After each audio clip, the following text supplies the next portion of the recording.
So let's hear from Benga Session. He's an information and communications expert. He's also the executive director of Paradigm Initiative. Thank you so much, Benga, for your time on the program today. Tell us, technically speaking, can Nigeria's election be manipulated online or through technology?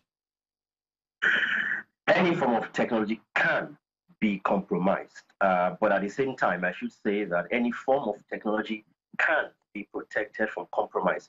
The real question to ask here is INEC willing to do what is required, to protect its assets and infrastructure? And I say this given the history of what has happened before. I mean, let's face it, we need to, we need to put this on the table so we can pick it up and, do the right thing. And the fact that we're finding this on Alibaba is not a surprise. I mean, anyone who knows about the dark web would even know that there are worse things that have been sold.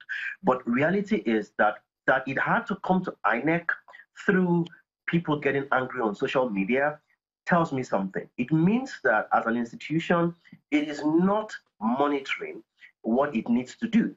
It should never happen that for a process that is as delicate that INEC is finding out from others, because there's only one way that products like that get out. It is when you engage a vendor to produce something that can then be extended for sale on other platforms, except there is a deliberate attack. But in this case, we know that given the history of INEC and data, two things have happened. Number one, data has been lost before.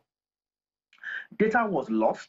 And instead of coming out to say, okay, we lost data, this is why we lost data, this is what we are doing to make sure we don't lose data again, INEC kind of bamboozled their way through that. That's one. Secondly, data has been compromised within INEC. INEC staff sold data and it was in the public, it was in the news. So the question now is, what does INEC do in terms of data privacy? What will INEC do towards 2019 to make sure that all of these issues and others that will come up, because others will come up. All right. Now, Benga, there is a major one, and I'd like you to quickly intervene in 30 seconds. INEC says it will transmit the result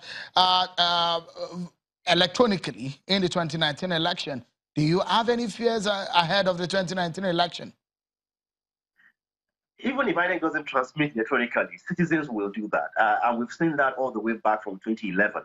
People who are the polling units will take pictures, will post results.